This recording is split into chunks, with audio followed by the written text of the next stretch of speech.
Hello, good morning po sa lahat ng aking mga followers. Ngayon po ay meron tayong buwa sa niyog na ipapakita sa inyo ngayon. At napakaganda pong buwa ng niyog. Ito po ay crystallized na buwa ng niyog na galing po ito sa loob ng niyog. Nakukuha ko po ito araw ng Biyernes Santo. At ngayon lang natin na ipa-vlog dahil ngayon lang ang diktasyon niya na ipa-vlog natin. Kaya ngayon ipapakita ko sa inyo kung ano ang kanyang hitsura sa walang ilaw. Ngayon po, ito po ay may ilaw. Ayan po, may ilaw po siya. Sa pag-flashlight natin ng cellphone, ayan po ang kanyang katawan sa kanyang pagkabuwa ng niyog. Ayan. Ang gamit po ng buwa ng niyog, ito po ay maganda sa pampaswerte at proteksyon po yung buwa ng niyog. Kung napapansin nyo, yan po ay puno. Yan po yung puno na pinagdikitan sa kanyang mata para siya tutubo at lumalaki, lumalabas po siya sa kanyang bao. Ayan po ang buwa ng niyog. Ayan. Napakagandang buwa ng niyog na crystallized pa siya. Ayan.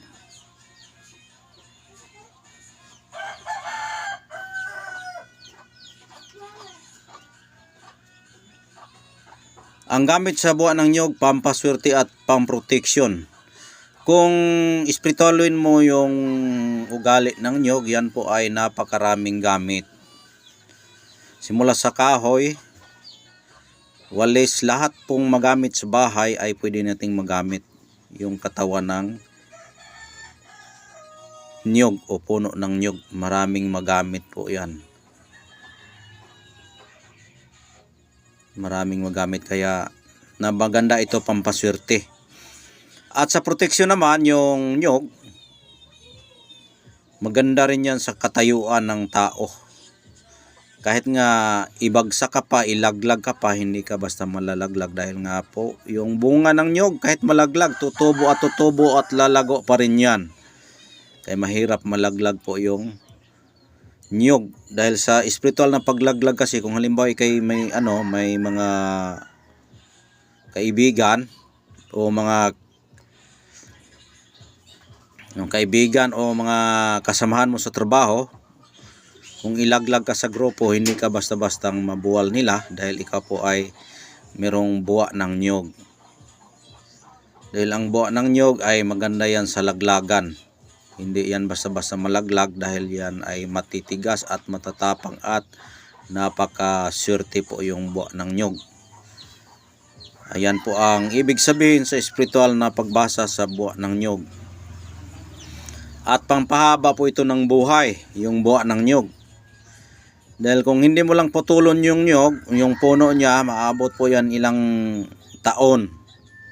At haba yan at madali lang ikaw ay makapagdasal, madali lang ikaw idiringgin ng ating Panginoon. Dahil nga po yung puno ng niyog, walang liko-liko yan kapag tutubo. Diretso po yan sa langit yung kanyang tubo. Kaya napakalakas po yung aura ng bunga ng niyog o mutya ng niyog. Yung aura niya sa kanyang pagkamutya. Ayan po yung buwa ng niyog na crystallized at napakaganda. Ngayon, i-open natin yung pinto para makita nyo yung kanyang katawan.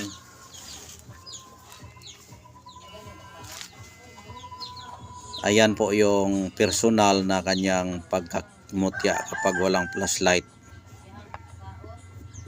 Ayan. Napakalakas po yung aura niya. Ayan. Kung napapansin niyo yung ganyan, yan po ay dyan po yung kanyang puno sa pagtubo palabas sa kanyang bao. Ayan. At ito po yung buwa. Ayan, buwa po yan ng niyog. Sa nag-inquire po, shout out po sa nag-inquire, paunahan lang po kayo kung ikaw ay mapalad ngayon na ikaw ay mapasayo itong ating buwa ng niyog, ay mapasayo talaga sa espiritual. Pero kung hindi ito mapasayo, ay hindi mo pa talaga ito para sayo. Dahil ito ay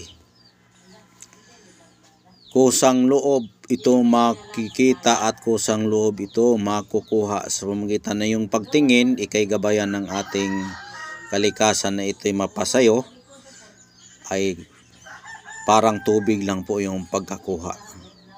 Ayan po yung buwa ng niyog, no? Ayan.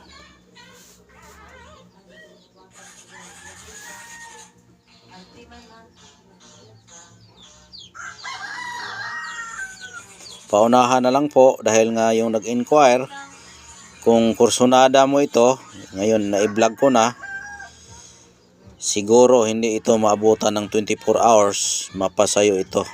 Pero kung hindi, dahil maraming may gusto at marami ding naniniwala dito, ay baka hindi ito para sayo. Ayan po, no, yung buwa ng niyog na nagiging bato. Yan po yung kanyang itsura sa flashlight crystallize. Ayan. Parang buwan siya, no? Parang buwan. Kaya maganda ito sa sa proteksyon at swerte. Maganda yan sa proteksyon at swerte itong buwa ng niyog. Oh, tingnan nyo, parang buwan. Ayan.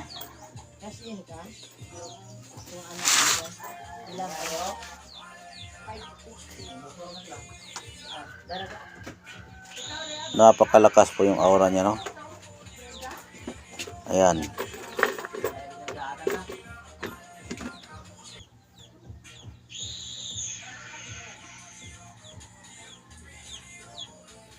Kristal na mutya sa buwa ng niyog.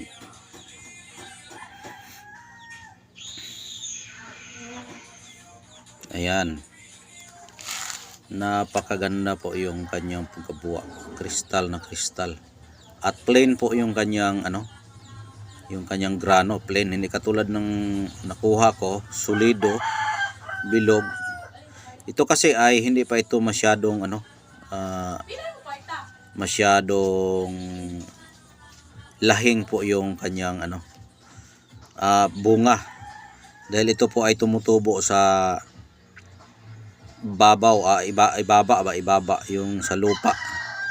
Tumutubo siya sa ibaba.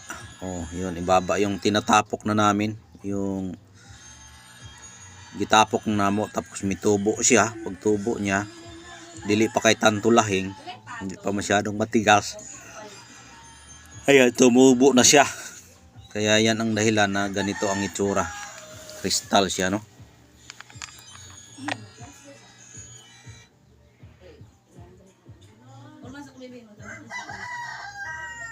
Ayan po, maraming salamat po sa nag-inquire po, at paunahan lang po kahit ikaw pa ay nag-inquire kung matagal ka dahil maraming naghahabol. Ayan po, maraming salamat po. God bless po sa inyong lahat.